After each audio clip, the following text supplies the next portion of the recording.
سکتا ہے۔ عیسیٰ علیہ السلام پریشان ہو گئے، اتنا شدید عذاب قبر والے کو ہو رہا ہے، چلے گئے۔ 3 دن کے بعد واپسی ہوئی، اسی قبر کے قریب سے گزرے، پھر اللہ نے قدرت کا نمونہ دکھایا، اسی قبر والے پر اللہ کی رحمت نازل ہو رہی تھی۔ یہ کیا بات ہے؟ اللہ اکبر۔ 2 رکعت نوافل حضرت عیسیٰ علیہ السلام نے ادا کی، دعا مانگی، اللہ حقیقت سمجھ نہیں آئی۔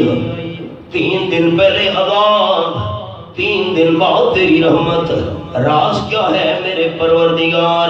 اوحی اللہ الی عیسی ابن مریم، رب العالمین نے بھائی بھیجی میرے پیارے پیغمبر یہ قبر والا بڑا گناہگار تھا، جب دنیا سے رخصت ہونے لگا اس کے گھر کے اندر اولاد کی امید تھی، بچہ یا بچی پیدا ہونے والے تھے، یہ فوت ہو گیا، عذاب میں گرفتار ہو گیا، نافرمان تھا، اللہ کریم کا مجرم تھا۔ اس کے فوت ہونے کے بعد گھر کے اندر بیٹا پیدا ہوا، اب بیٹا یتیم ہے، والد کو دیکھ بھی نہیں سکا۔ جب بیٹے کی عمر 4 ساڑھے 4 سال ہوئی، دیندار اماں نے بیٹے کا ہاتھ پکڑا اور استاد کے پاس لے گئی۔ استاد جی بچہ یتیم ہے، والد کو دیکھ بھی نہیں سکا، میں بیوہ اماں ہوں، آپ کی خدمت میں لے کے آئی ہوں، آپ اسے اللہ کا نام سکھائیں۔ مجھے آج کی اس محفل کا پتہ نہیں تھا کہ کس موضوع پر ہے، ورنہ میں کتاب لے کر آتا۔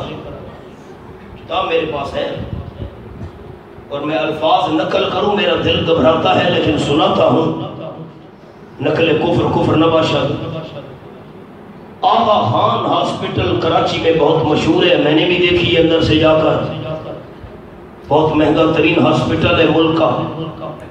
کراچی کا ایک بوڑھا 18 دن تک آغا خان ہسپتال کے اندر داخل رہا۔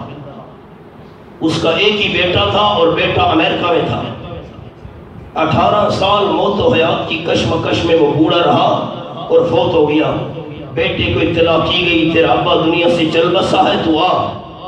اب 18 دن تک وہ بوڑھا جب ہاسپٹل میں داخل رہا، پہلے وہ شیو کراتا تھا، آپ صلی اللہ علیہ وسلم کی سنت کو مڑوا کر نیچے پھینکا کرتا تھا۔ 18 دن تک شیو نہیں کرا سکا، موت و حیات کی کشمکش تھی، تو داڑھی مبارک کے بال تھوڑے تھوڑے بڑھ چکے تھے۔ جب بیٹا آیا، والد فوت ہو چکا تھا۔ کتاب کے الفاظ ہیں جو میں نقل کر رہا ہوں، دل پر پتھر رکھ کر۔ بیٹے نے آ کر والد کی شکل دیکھی اور کہنے لگا یہ کیا باحیات شکل ہے؟ حجام کو بلا کر مردے والد کی داڑھی صاف کرا کر بعد میں قبر میں دفن کروایا۔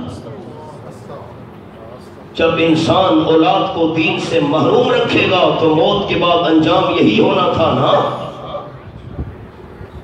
ہمارے ایک استاد محترم ہے، اب بھی زندہ ہیں، ایک آدمی کا جنازہ پڑھنے لگے، صفیں بن گئی۔ اب یہ امامت کے لیے ہمارے استاد محترم آگے بڑھے تو حیران ہو گئے کہ اس کا بیٹا جنازے میں نہیں ہے۔ بھئی تھوڑی دیر پہلے تو تھا، کفن کے وقت، غسل کے وقت، جنازے کے وقت کہاں چلا گیا؟ بیٹے کو تو آگے آگے ہونا چاہیے تھا۔ مجھے اپنے استادوں نے خود بتایا کہ میری نظر پڑی، اب لوگوں کی پشت تھی جیسے آپ لوگوں کی پشت ہے، اور میں آپ کی طرف دیکھ رہا ہوں، تو وہ سامنے دیکھ رہے تھے، صفیں بنی ہوئی ہیں۔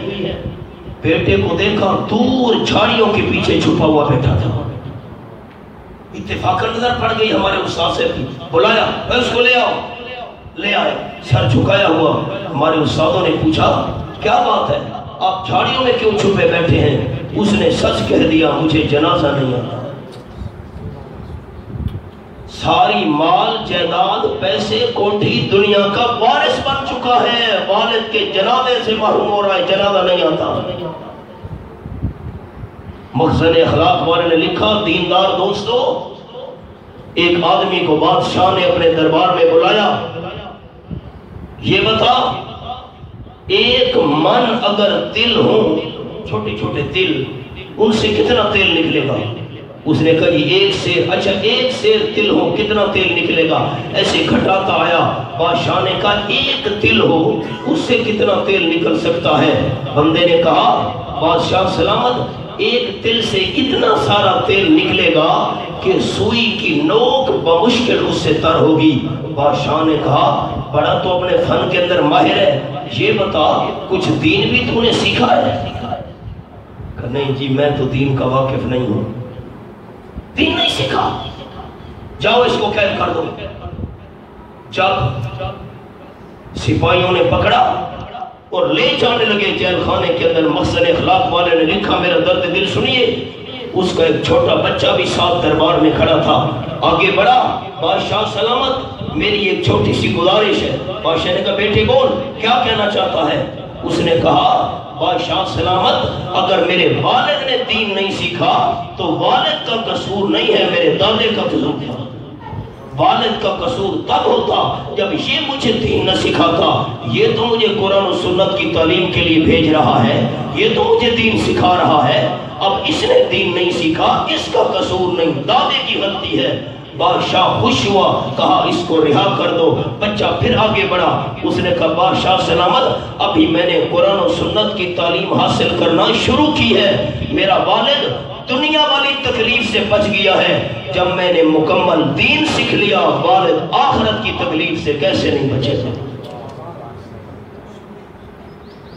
آئیے سبق پر جو سنا رہا تھا، بیوہ اماں نے معصوم بچے کا ہاتھ پکڑا، استاذ کے پاس لے گئی۔ استاذ جی دیندار مائیں ایسے ہوتی ہیں،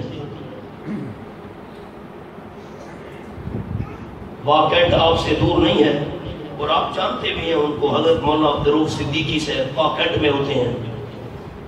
بڑے عرصے کی بات ہے، میں واقعات میں بیان کرنے لگا تو مولانا نے کہا کہ میرا بچہ قرآن کی تلاوت کرے گا۔ بچے کو ہاتھ سے پکڑ کر لے آئے، میں حیران ہو رہا تھا، بچے کی عمر اس وقت 5.5 سال تھی۔ بچے نے قرآن پاک کی تلاوت کی جیسے ہمارے ان عزیزوں نے تلاوت کی ہے۔ اس کے والد سے مجھے کہنے لگے مولانا آپ جہاں سے چاہیں زبانی قرآن سن لیں، 5.5 سال کی عمر کا میرا بیٹا پورے قرآن کے 30 پاروں کا حافظ ہے۔ میں حیران رہ گیا، دنیا ساری سن رہی ہے، کیسے حافظ بن گیا؟ 5.5 سال عمر، اتنا معصوم سا بچہ۔ مولانا کہنے لگے اس کی والدہ قرآن کی حافظہ ہے۔ جب بچے نے بولنا شروع کیا، والدہ نے اس کو دین کی باتیں سکھانی شروع کر دی، قرآن سکھانا شروع کر دیا، دنیا کی باتیں نہیں سکھائیں، 1 2 2 3 آیتیں یاد کراتی گئی۔ بچے کی عمر 5.5 سال کی ہوئی، سارے قرآن کے 30 پارے اللہ نے سینے میں محفوظ کرا دیے۔ نہ ہو اسلام کیوں ممتاز دنیا بھر کے دینوں میں، نہ ہو اسلام کیوں ممتاز دنیا بھر کے دینوں میں، وہاں مذہب کتابوں میں یہاں قرآن سینوں میں۔ 11 پاسپورٹ ملیں گے حافظ قرآن بچے کو قیامت کے دن، ایک اپنے لیے پاسپورٹ ملے گا جنت میں داخلے کا، اور 10 ان گھرانے کے بندوں کے لیے ملیں گے جن کے لیے جہنم واجب ہو چکی ہوگی۔ اللہ حافظ قرآن کی شفاعت ان 10 گناہگاروں کے حق میں قبول کر کے ان کی جہنم کو اللہ جنت میں تبدیل کر دے گا۔ بیوہ اماں نے بچے کا ہاتھ پکڑا، استاد کے پاس لے گئی، اسے اللہ کا نام سکھائیے۔ اللہ نے فرمایا میرے پیارے پیغمبر عیسیٰ علیہ السلام، استاد نے بچے کو بٹھایا، بیٹے پڑھ بسم اللہ الرحمن الرحیم۔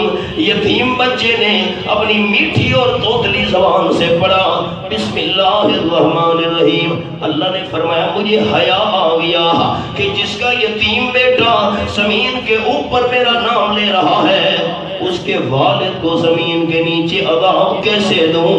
معصوم بچے کے بسم اللہ پڑھنے کی وجہ سے میں اللہ نے گناہگار والد سے عذاب دور کر دیا۔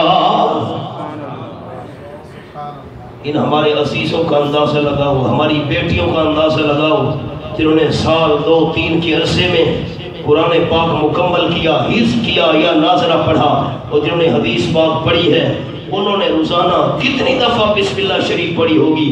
ایک دفعہ بسم اللہ پڑھنے سے اللہ نے گناہگار والے سے عذاب دور کر دیا، اور جو قرآن پڑھنے والا بچہ مسلسل اتنی لمبی مدت دن میں درجنوں دفعہ بسم اللہ شریف پڑھتا رہا ہے، اس کا اپنا مقام کیا ہوگا، والدین کا مقام کیا ہوگا۔ لیکن افسوس آج قرآن کی قدر نہیں رہی۔ آپ صلی اللہ علیہ وسلم شکایت کریں گے قیامت کے دن، شفاعت کے ساتھ ساتھ شکایت، اور یہ بھی قرآن پاک انداز سنتے جائیے۔ یہ میرے سامنے 16واں پارہ اور سورت کا نام ہے سورت طٰہٰ، یہ آیت نمبر 124 میں نے کھولی ہوئی آخری سطر۔ فرمایا وَمَنْ أَعْرَضَ عَنْ ذِكْرِي فَإِنَّ لَهُ مَعِيشَةً ضَنكًا وَنَحْشُرُهُ يَوْمَ الْقِيَامَةِ أَعْمَىٰ۔ جس بندے نے میں اللہ کے ذکر قرآن پاک سے منہ موڑا، میں اللہ ایسے بندے کو 2 سزائیں دوں گا۔ پہلی سزا یہ ہے، جس نے قرآن پاک کی بے قدری کی، میں اللہ دنیا کے اندر اس کو امن اور سکون سے محروم کر دوں گا۔ ایک دور تھا، ایک گھر کا بندہ کماتا تھا، سارا گھرانہ کھاتا تھا۔ آج سارے گھرانے والے محنت نہ کریں، پوری نہیں پڑتی، برکتوں سے کیوں محروم ہو گئے، رحمت سے کیوں محروم ہو گئے۔ قرآن پاک کی جس نے بے قدری کی، اللہ پہلی سزا یہ دے گا، گزران تنگ کر دے گا، اللہ کریم برکت سے محروم کر دے گا، اللہ رحمت چھین لے گا۔ اور دوسری سزا وَنَحْشُرُهُ يَوْمَ الْقِيَامَةِ أَعْمَىٰ۔ قرآن کی بے قدری کرنے والے بندے کو میں اللہ قیامت کے دن اندھا کر کے اٹھاؤں گا۔ اب اندھا ہو کے اٹھائے کون؟ پریشان ہو کر کہے گا رب لما حشرتنی اعمیٰ وقد كنت بصیرا۔ اللہ دنیا کے اندر میں آنکھوں والا تھا، دیکھنے کی طاقت تھی، آج تو نے مجھے اندھا کر کے کیوں اٹھایا ہے؟ قال كذلك، اللہ فرمائے گا بندہ ہم نے تیرے ساتھ ظلم نہیں کیا، اللہ تو ظلم کے ارادے سے بھی پاک ہے، جیسی کرنی ویسی بھرنی، نہ مانے تو کر کے دیکھ، جنت بھی ہے دوزخ بھی ہے، نہ مانے تو مر کے دیکھ۔ میں اللہ نے تیرے ساتھ ظلم نہیں کیا، کیوں اندھا کر کے تجھے اٹھایا ہے؟ کذالک ادنک آیاتنا فنسیتہا وکذالک اليوم تنسیٰ۔ آیت نمبر 124 اللہ کریم فرمائے گا دنیا کے اندر میری آیتیں تیرے پاس چل کر آئی تھی، قرآن سنانے والے چل کے آئے تھے، قرآن بیان کرنے والے تیرے پاس پہنچے تھے، دنیا میں تو نے قرآن پاک کو بھلا دیا، قرآن کی آیات کو چھوڑ دیا، آج قیامت کے دن میں اللہ کی رحمت نے تجھے بھلا دیا۔ 2 باتیں میں نے عرض کر دی۔ قیامت کے دن امام الانبیاء صلی اللہ علیہ وسلم شفاعت بھی کریں گے اور شکایت بھی کریں گے۔ جس نے قرآن کی قدر نہیں کی، وہ اگر آمنہ کے لال کی شکایت کے نیچے آ گیا، اب آپ سوچئے اس بندے کا بچنا کیسے ممکن ہوگا۔ اللہ ہمیں قرآن پاک کی قدر کرنے کی توفیق عطا فرمائے۔ وآخر دعوانا ان الحمدللہ رب العالمین۔